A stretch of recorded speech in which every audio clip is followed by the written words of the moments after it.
ರಾಜ್ಯ ಹೆದ್ದಾರಿ ಕಳೆದ 3 ವರ್ಷಗಳಿಂದ ದುರಸ್ತಿಗೆ ಮನವಿ, ಅಧಿಕಾರಿಗಳ ನಿರ್ಲಕ್ಷ್ಯ. ಶೀಘ್ರ ದುರಸ್ತಿಯಾಗದಿದ್ದರೆ ರಸ್ತೆ ತಡೆದು ಪ್ರತಿಭಟನೆ. ಗಂಗಾವತಿ ತಾಲೂಕಿನ ಗಂಗಾವತಿ ಆರಾಳ ಗ್ರಾಮದಲ್ಲಿ ಹಾಯ್ದು ಹೋಗುವ ರಾಜ್ಯ ಹೆದ್ದಾರಿ ಕಳೆದ 3 ವರ್ಷಗಳಿಂದ ನಿರ್ವಹಣೆ ಇಲ್ಲದೆ ಹದಗೆಟ್ಟಿದ್ದು ವಾಹನಗಳು, ಬೈಕ್ ಹಾಗೂ ಜನಸಂಚಾರಕ್ಕೆ ಅಯೋಗ್ಯವಾಗಿದೆ. ಆರಾಳ, ಮಲಕನಮರಡಿ, ಉಡುಮಕಲ್ ಸೇರಿ ಸುತ್ತಲಿನ ಈ ರಸ್ತೆಗಳಲ್ಲಿ ಓಡಾಡುವ ಗ್ರಾಮಗಳ ಜನರು, ಅಧಿಕಾರಿಗಳು ಹಾಗೂ ಸರ್ಕಾರಕ್ಕೆ ಇಡೀ ಶಾಪ ಹಾಕುತ್ತಿದ್ದಾರೆ. ವಡ್ಡರಹಟ್ಟಿಯಿಂದ ಕನಕಗಿರಿ ರಸ್ತೆಯನ್ನ ಸಂಪರ್ಕಿಸುವ ಈ ರಸ್ತೆ ಲೋಕೋಪಯೋಗಿ ಇಲಾಖೆಯ ವ್ಯಾಪ್ತಿಯಲ್ಲಿ ಇದ್ದು ಈಗಾಗಲೇ ವಿವಿಧ ಅನುದಾನದಲ್ಲಿ ದುರಸ್ತಿ ಮಾಡಲಾಗಿದೆ ಎಂದು, ಬಿಲ್ ಎತ್ತುವಳಿ ಮಾಡಲಾಗಿದೆ ಎಂದು ಆರಾಳ ಗ್ರಾಮಸ್ಥರು ಆರೋಪಿಸಿದ್ದಾರೆ. ಸಾರ್ವಜನಿಕರ ವಾಹನಗಳ ಜೊತೆ ಆರಾಳ, ಮಲಕನಮರಡಿ ಸೇರಿ ಸುತ್ತಲಿನ ಗ್ರಾಮಗಳ ರೈತರು ಬೆಳೆಯುವ ಭತ್ತ ಸೇರಿದಂತೆ ಇತರೆ ಬೆಳೆಗಳನ್ನ ಇದೇ ಮಾರ್ಗದ ಮೂಲಕ ಗಂಗಾವತಿಯಿಂದ ಮಾರಾಟ ಮಾಡಬೇಕಿದೆ. ಜೊತೆಗೆ ಶಾಲಾ ಕಾಲೇಜುಗಳಿಗೆ ವಿದ್ಯಾರ್ಥಿಗಳು ಇದೇ ಮಾರ್ಗದಲ್ಲಿ ತೆರಳಬೇಕಿದೆ. ಆಸ್ಪತ್ರೆಗೆ ಹೋಗುವವರ ಗೋಳು ಕೇಳುವವರು ಇಲ್ಲದಾಗಿದೆ.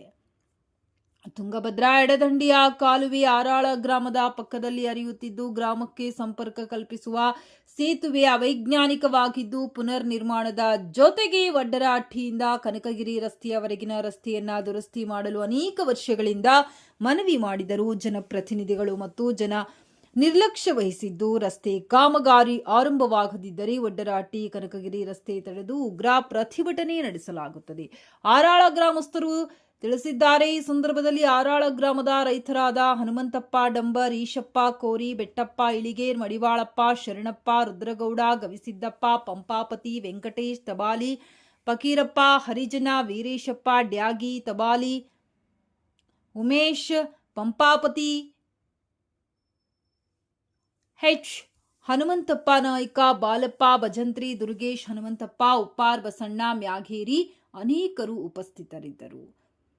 ಗಂಗಾವತಿ ಆರ್ಆರ್ ರಸ್ತೆ ದುರಸ್ತಿ ಕುರಿತಂತೆ ಈ ವರ್ಷದ ಯೋಜನೆಯಲ್ಲಿ ಸೇರಿಸಲಾಗಿದೆ. ಲೋಕೋಪಯೋಗಿ ಇಲಾಖೆಯ 50-54 ಯೋಜನೆ ಇಡೀ ಕಾಮಗಾರಿ ಕೈಗೊಳ್ಳಲು ಸರ್ಕಾರಕ್ಕೆ ಪ್ರಸ್ತಾವನೆಯನ್ನ ಕೈಗೊಳ್ಳಲಾಗಿದೆ. ಶೀಘ್ರದಲ್ಲಿ ಸರ್ಕಾರದಿಂದ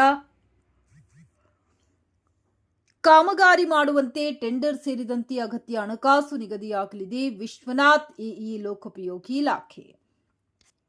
ಆರಾಳ ಗ್ರಾಮಸ್ಥರು ತಮ್ಮನ್ನ ಭೇಟಿಯಾಗಿ ಮನವಿ ಪತ್ರ ನೀಡಿದ್ದು ವಡ್ಡರಹಟ್ಟಿಯಿಂದ ಆರಾಳ ಗ್ರಾಮದವರೆಗೂ ರಸ್ತೆ ದುರಸ್ತಿ ಕಾರ್ಯ ಮಾಡುವಂತೆ ಮನವಿ ಸಲ್ಲಿಸಿದ್ದಾರೆ. ಈಗಾಗಲೇ ಲೋಕೋಪಯೋಗಿ ಇಲಾಖೆ ಅಧಿಕಾರಿಗಳಿಗೆ ಸೂಚನೆ ನೀಡಿದ್ದು ರಸ್ತೆ ಮತ್ತು ಎಡದಂಡೆ ಕಾಲುವೆಗೆ ಇರುವ ಬೃಹತ್ ಗಾತ್ರದ ಸೇತುವೆ ಮತ್ತು ಸಣ್ಣ ಪುಟ್ಟ ಸೇತುವೆಗಳ ನಿರ್ಮಾಣ ಮಾಡಲು 10 ಕೋಟಿ ರೂಪಾಯಿ ಡಿಪಿಆರ್ ತಯಾರಿಸಲಾಗಿದೆ. ಸರ್ಕಾರದಿಂದ ಅನುದಾನ ಬಂದ ತಕ್ಷಣ ಟೆಂಡರ್ ಕರೆದು ಕಾಮಗಾರಿ ಆರಂಭಿಸಲಾಗುತ್ತದೆ.